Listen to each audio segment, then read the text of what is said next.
Internally generated revenues by states in Nigeria shrink by 22% in 2 years. Bureau de change operators to meet with the Central Bank of Nigeria over forex sale ban. Naira depreciates further. Oil remains firm at $75 per barrel as OPEC says Nigeria may be hard hit by declining investments in oil sector. These and more coming your way on Business Express today on the network service of the NTA. And we are reaching you from Abuja, Nigeria's capital. I'm Leah Kutun. Baba today.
The International Monetary Fund (IMF) has warned that the risk of inflation will prove to be more than just transitory, pushing central banks to take preemptive actions. The issue is currently dividing the investment community, which has been busy contemplating whether a recent surge in consumer prices is here to stay. In the United States, for instance, the consumer price index came in at 5.4% in June, the fastest pace in almost 13 years. In the UK, the inflation rate reached 2.5% in June, the highest level since August 2018, while in Nigeria, Africa's largest economy, inflation reached 17.75%. The leadership of the Nigerian Extractive Industries Transparency Initiative (NEITI) and the Economic and Financial Crimes Commission (EFCC) have resolved to collaborate in the fight against corruption in Nigeria's extractive sector.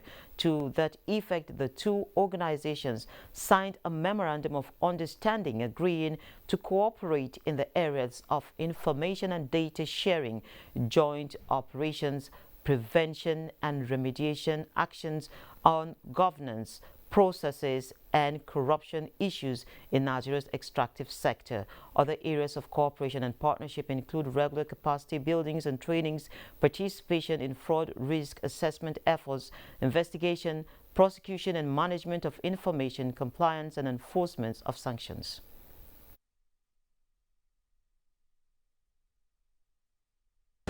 Come to borrow your teeth, and we are borrowing based on the memorandum of understanding we have signed today to strengthen our position and resolve to rescue the extractive industry resources to work for all Nigerians, not just a few. We at the EFCC we so much believe that if we can block the leakages, this country will need not to borrow a single cent from any other country to come and finance our budget. And that is why we are interested in this memorandum of understanding, and that is why we are keen to see that the extractive industry is sanitized for the betterment of this country. Meanwhile, states' fiscal transparency, accountability and sustainability self-test program for results in collaboration with the World Bank, Open Government Partnership and other relevant stakeholders is to strengthen the fiscal transparency and accountability of government through the Citizens Accountability Reports. National Coordinator of the program, Stephen Okon, stated this during the Northeast National Workshop on Citizens Accountability Report in Abuja. Essentially, it is aimed at keeping states going by way of discipline, financial discipline. It's also intended to entrench in states common fiscal behavior that promote transparency.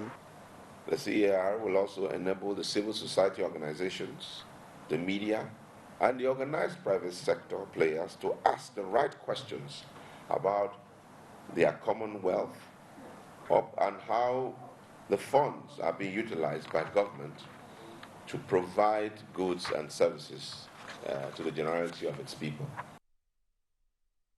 NECAOCO reports that participants described the Citizens Accountability Report as a critical milestone in the reform journey of Nigeria, capable of increasing transparency and accountability if the opportunity it presents is well utilized by all stakeholders. The Association of Bureau de Change Operators in Nigeria, APCON, is set to meet with the Governor of the Central Bank of Nigeria within this Thursday. Chairman of the Bureau de Change Operators, Aliu Gwadabe, who confirmed this to NTA Business News, says the ban has shocked all operators, but they are determined to discuss with the CBN and are willing to do what is best for the market and the nation. The CBN had on Tuesday banned the licenses of new BDC operators and processing of their application for Forex across the country after the two-day Monetary Policy Committee meeting. Also, the CBN announced a halt to weekly sales of Forex to BDCs. Now, meanwhile, at the parallel market, the Naira fell significantly against the US dollar at Wednesday's session, a day after the CBN said it would no longer sell Forex to Bureau de Change operators. The Naira exchanged from between 517 to 525 to a dollar. Let's see the exchange rates.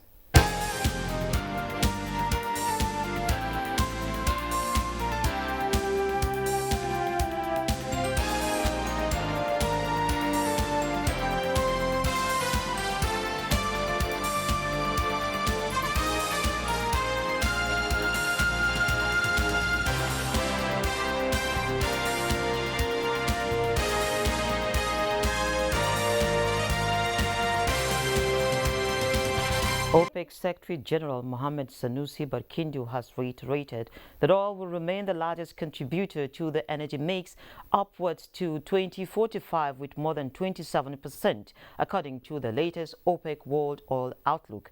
Barkindo was speaking at the 14th Nigerian Association for Energy Economics Annual International Conference in Abuja, and Lydia Sampson reports. Renewables are developing most rapidly, but at the same time, OPEC Secretary General says the world's economy is set to double and all resources will be required to meet this growing need. To this effect, cumulative investment of $12.6 trillion in the upstream, midstream, and downstream is crucial through to 2045 in order to meet this need. Great strides, he said, has been taken with the passage of the Petroleum Industry Bill by both chambers of the National Assembly. These, Barkindo says, will provide a clear map forward for Nigeria's industry and strengthen its future prospects. The bill, when assented to, will draw the attention of the industry around the world as well as that of high-stake investors. OPEC Secretary General says oil is the mainstay of Nigeria, contributing robustly to Nigeria's total revenue and foreign exchange earnings. As a result, any shocks to the essential commodity affect the country's entire economy. OPEC, he says, has buffered these shocks with stability. A golden anniversary edition of OPEC Bulletin has been produced in honor of Nigeria's 50 years of OPEC membership. OPEC Nigeria membership, he says, has been instrumental in the success of OPEC throughout its long history of 60 years. The world suffered the impact of COVID-19 pandemic over 2020 and 2021. It constitutes an unprecedented event for the global oil industry and the world economy, as no country or citizen of the planet has remained unscratched as the pandemic continues to overshadow 2021 as it did 2020. The worst, he says, seems to be behind us, and economies around the world are on a path of recovery. However, the repercussions of COVID-19 will not disappear quickly, and the oil industry will continue to face medium to long-term consequences. Although demand growth seems to be strong this year at 6 million barrels per day, stressing that the industry is expected to continue to recover. In Abuja, Lydia Sampson. Now, OPEC and major oil producers reached a deal to increase production in July to help ease the pressure on gas prices and inflation as economies around the world recover after pandemic lockdowns. The pact aims to begin pumping more oil this month. The month has almost ended and it seems discussions are still on. Now, today on the program, we have a guest to talk about the proposed increase in production, and he is Mr. Alexander Nayin, an oil and gas expert and a fellow of the Nigerian Society of Engineers, who joins us virtually from Warri. Hello, Mr. Nayin. Good morning, madam. Good morning to you. Thank you. Now, Yeah. what do you make of the move by OPEC to increase global oil output? And of course, what will the global oil market need at this time? Well, for OPEC to increase the production quota is good for Nigeria, and based on the fact that we are almost a mono economy, is the oil that is still sustaining this country now. But the concern is, even if it is done, and we are still in the yo-yo mode, the way we spend money, then the benefits will not get. So I believe it is worth doing, but there must be a plan on ground on what you want to do with that money, because that has been the main problem in this country. Now, if they increase the production, and Nigeria we have to go back to the drawing board too. This country here, the money we spend to produce oil is unreasonable. Go to other places and compare. Who worked everywhere in the US, everywhere. For you to be profitable, you have to reduce your costs. The excesses in the industry in terms of costs, irregular things will make the profit level disappear and the net gain will be reduced. So first and foremost, we must have a system whereby we become prudent in our expenditure to produce the oil. But I think it's a good idea to increase the production quota for us to get more revenue. To get that more revenue, and you spending X amount beyond normal thresholds, then the net gain will be almost negative. Okay, Mr. Nayin, there are also the concerns about capacity. Do we have the capacity to increase production? We should have the capacity to improve production. What is going on is, it's like a syndicate thing. If you check carefully over the years, security has taken the front burner of the industry. If you check properly, even drilling or in production facilities or whatever, go and check what they are spending on security with all the leakages. So the government should wake up to the challenge of ensuring security as a government responsibility, not the oil companies. But so we look at the budget, you see huge amount of money for security. Who is getting this money? The soldiers, the Navy, everybody within the oil park, they are all benefiting. And that's why you have this is not the oil industry we knew. And something has to happen to reduce all this such that we can get the benefit from the industry. So what do you think has to happen? What will happen is very simple. There is no force in this country that is beyond the Nigerian Army, Nigerian Navy, or Nigerian Air Force.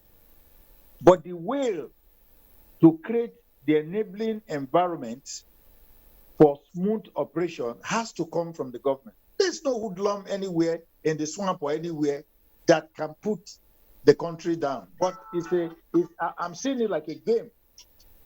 It's like a game. Everybody wants to be relevant. And everybody's making money out of it. But we are not prudent in what we are doing in the industry. The expenditure, most of those things, they are overblown. So when you put all that into consideration, at the end of the day, you remove your cost before you start talking on profit, which is the money the government have to use. the government has to wake up to our responsibility to ensure all these leakages in terms of spending money unnecessarily. You go offshore, you see all kinds of things.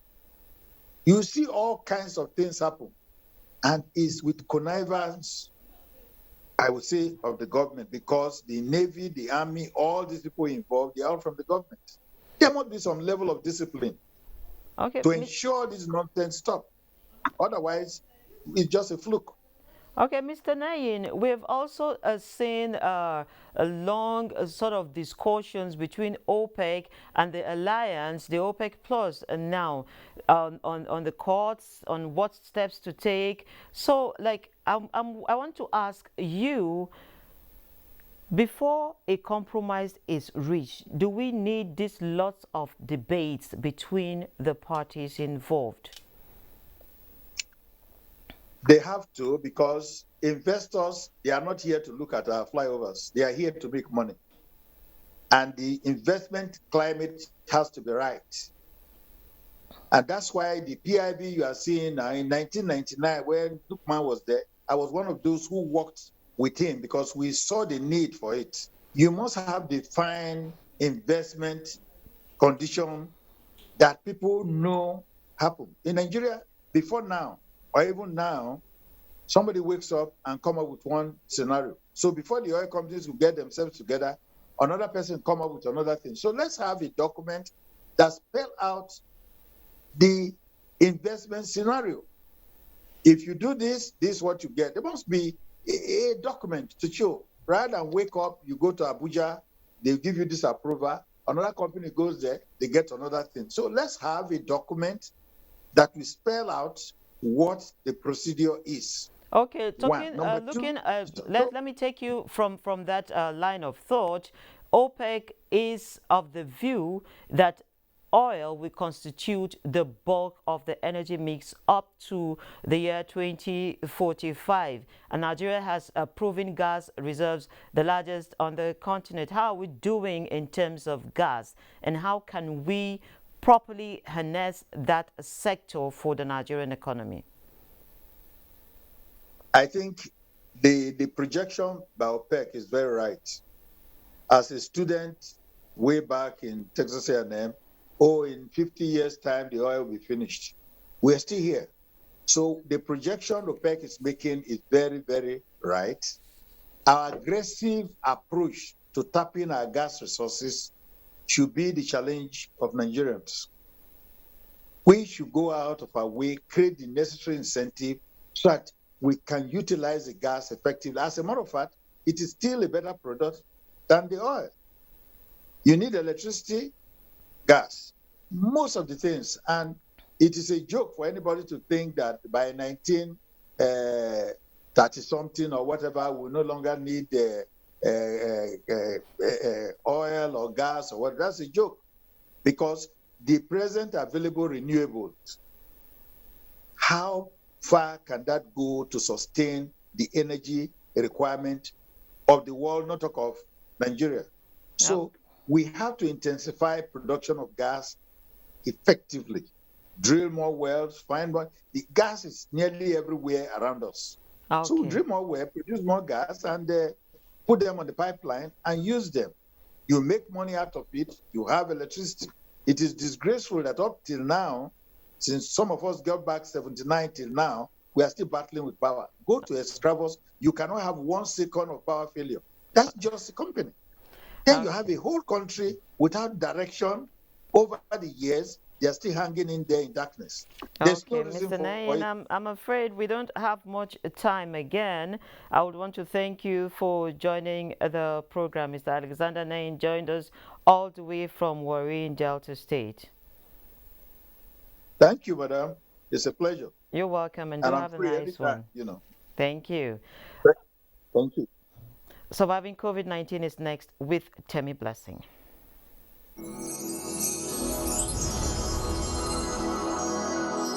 Surviving COVID-19 series is brought to you in partnership with the Central Bank of Nigeria. I am Temi Blessing. I'm from Edo State. I'm into selling of baby items. As you can see it here, I benefited from the TCF COVID-19 intervention, I got the sum of 500,000 naira. A friend introduced me to it, and I want to thank God.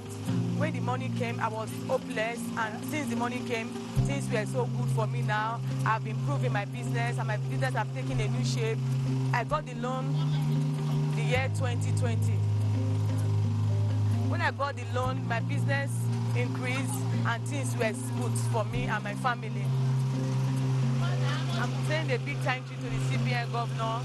May God bless you people and increase people in all ways in Jesus' name. Amen. A big thank you. My advice to Nigeria, some Nigeria's youth or women that are at home doing nothing, they should look for something doing. They should start from somewhere, not waiting for big things to come. They should start with the little one they have and be praying, hoping on God. One day, opportunity will come their way.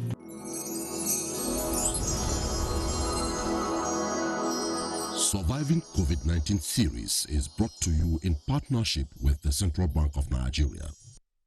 Now let's bring you up to speed with happenings in the stock market. Investors lost 5.79 billion naira as Nigerian stocks dip for a second day in a row Wednesday as sell pressure returned to the market. At the close of trade, the all-share index recorded a marginal decline of 0.03% to settle at 38,791.03 points. 237 million shares traded in 4,305 deals valued at 1.8 billion naira. Equity capitalization also declined to close the session at 20.21 trillion naira. The most traded stocks were Wando, Zenith Bank, and Access Bank. That will be the opening figures this morning. So let's take a trip to the global market. Continued to see a rebound in Thursday trade from a two-day slump earlier in the week. Meanwhile, Asia-Pacific market rose after the U.S. Federal Reserve left its benchmark interest rates near zero. Hong Kong Hang Seng Index briefly jumped more than 3% in Thursday trading before paring some gains to trade 2.63% higher. Mainland Chinese stock also saw strong gains with the Shanghai Composite up 1.26% and also Nikkei advanced 0.73% to close 27,782.42. European stocks inched higher Thursday as investors digested a fresh round of major corporate earnings and the U.S. Federal Reserve's reiteration of its dovish policy stance. U.S. stock futures were little change in Wednesday evening trade after the Federal Reserve concluded a two-day meeting of the Federal Open Markets Committee by making no move on asset purchases. Dow Jones Industrial Average gained just 4 points. Meanwhile, S&P 500 futures and Nasdaq 100 futures traded in mildly negative territory, while figures in Africa stocks are yet to roll in. Boss Able, Business Express. Thank you, Bosse. And from the commodities market, oil prices rose on Thursday as crude stockpiles in the United States, the world's top oil consumer, fell to their lowest since January 2020, with Brent crude oil price pushing back past $75 a barrel. Let's see the numbers.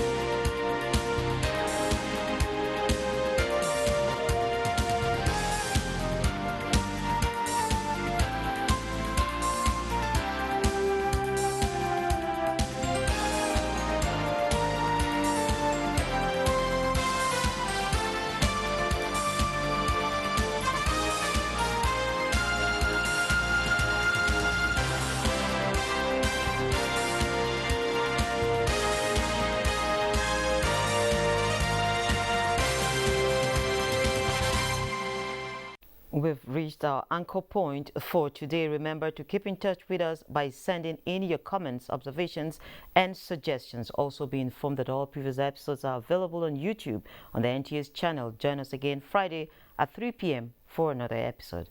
I'm Leah Katung Babatunde saying be safe out there. COVID-19 is still very much around.